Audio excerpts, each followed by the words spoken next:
Top 5 takeaways from week 1 of the Rugby World Cup 2023, folks. I'm sitting here, I've got the lights on because it's a miserable day here in Auckland. It is absolutely bucketing down outside. But I've been watching these games in sunny France and some stuff to talk about. I've also written up a piece for this one for Planet Rugby.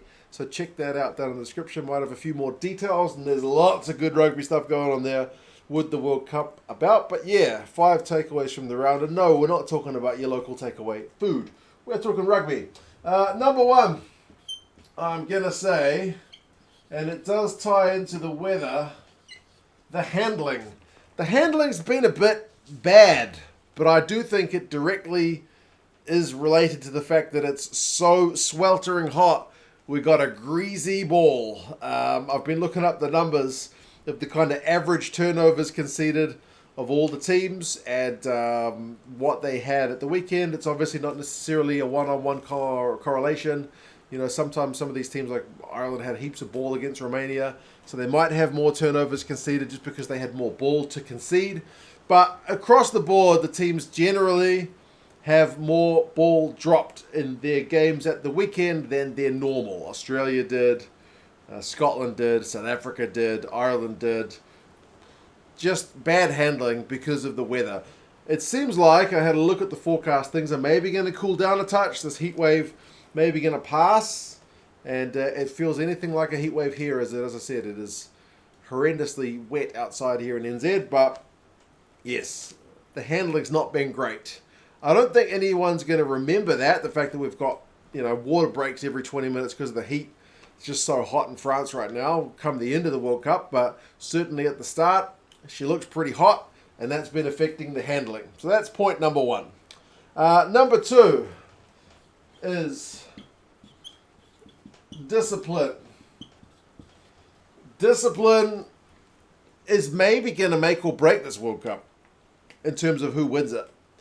The results at the weekend, and it certainly wasn't the deciding factor in all of the games, but all of the winning teams except one had a lower penalty count than their opposition. Now, obviously, England had a red card in their game, which is usually what you're considering when we're talking about discipline. That one's a little bit of an exception because England played incredibly well despite having 14 men. Some people have said they're getting used to it, but yeah, all these teams, New Zealand, France, what was definitely one of the major differences between the sides is the French were impeccable with their discipline. The All Blacks were awful. And it's not just them. Every other team, Georgia conceded more penalties than Australia. Scotland conceded more penalties than South Africa. And again, like the other games, Ireland, Romania, wasn't going to be decided on discipline. But sure enough, Romania conceded more penalties. Japan in their game, Italy in their game. All these winning teams had better discipline. The one exception is Wales. Wales conceded like a whopping 17 penalties, which I think was the most of any team this round. And yet they still managed to find a way to scrape a win against the Fijians. But yes, you feel like going forward, it's just going to be one of those things. Like the old adage is about defense wins World Cups. I feel like also good discipline is a good step to winning a World Cup. So yes, that's point number 2. Third one, I'm going to go with the old boys.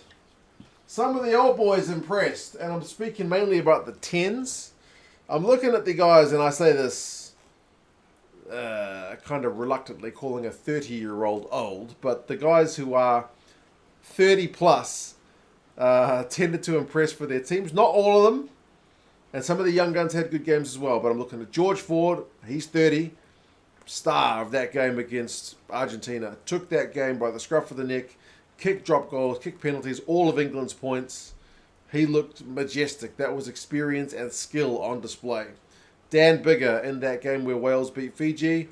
Sure, he missed a couple of goals, but boy, did he give some of those young boys a bollocking at halftime when they were making poor decisions. Got them on the right track. Kicked his team a great 50-22. Kicked enough points that it mattered. And then when he went off, maybe it's not the only reason, but I feel like it's part of it, Wales almost let things slip away. The Fijians almost got it back in their grasp. But yeah, I feel like Dan Biggar was certainly a big influence. And even Johnny Sexton, man. I mean, Ireland were always going to hammer Romania. But, man, the guy looks sharp for a guy who's kind of back from as long a layoff as he is. leads the team well. He's the captain, calming influence. Got a hell of a death stare on that Romanian player who tackled him after he scored a try, as he scored a try. Yeah, I feel like your youth is great. Jaliber's great. Valvasa, the Romanian team, was one of the few bright spots on their game, but sometimes having that experienced guy to run the show just gives you that little bit of an extra. And I'm not just talking about the 10s, but I wanted to highlight those three guys because I thought they all played pretty particularly well. What else have I got? The French crowd. Goodness gracious me, the French like to get behind their rugby. Now, I had first-hand experience with this when I went to a pool game at the 2011 World Cup between the All Blacks and France. And as a New Zealander who tends to sit there and claps when things happen, or maybe chants black, black, black for the All Blacks, seeing the French fans was a bit of a wake-up call in what kind of interaction fans can have with the game.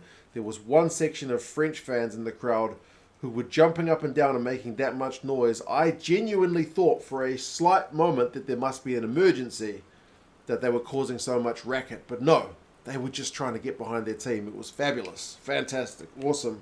And now it's in France. It's not just one small section of the crowd. It's the vast majority of them.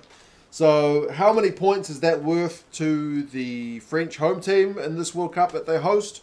I don't know. I talked to the Rugby Forecast algorithm fella Graham the other day, and he reckons they give it around about an average of 5 points bonus for a home side. For the French, it might even be more because they are very vocal. And also, they're getting behind the underdogs. Australia against Georgia. Boy, did the French fans love those Georgians. Fiji, Wales. They love the Fijians. And there's a few kind of big matchups coming up. Like Japan's match against England. You can bet your bottom dollar they're going to want to see, another Japanese upset. Japan's done it against South Africa. Japan's done it against Ireland. They beat Scotland, albeit two of them at home. It's going to feel like a home game for the Japanese guys against England. You can guarantee that. New Zealand's got Italy. That's a must-win game for Italy. The crowd is definitely going to be wanting to cheer on the Italians. So, yeah, I feel like that could be pretty fascinating. So, yeah, the French crowd has definitely been something else. And, I look forward to seeing them get behind more underdogs because it just makes things a bit spicier. And the last one is the old cards. Cards are a spicy topic. This is nothing new or unique to World Cups. But I am pleased that England showed us what can be done despite the fact that you get a red card in 3 minutes. You can win a game and win it comfortably despite the fact that you've got a man down. Sure, Argentina played really poorly in that game, and not many teams will put in that kind of shift against you. Most teams will somehow figure out how to play against you with the extra man.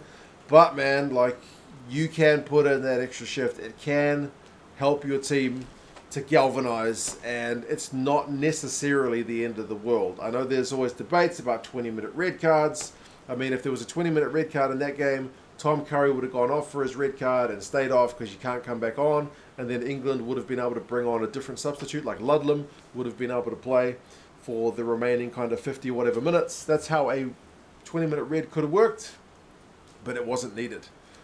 England were quite capable of getting the job done. It wasn't game over, despite the fact that they got an early red card. Now, there's going to be controversy because head v head has been a big one, a big theme of week one. We had head v head for red for Tom Curry. We had head v head yellow for the Chilean guy. Was it Sigrid?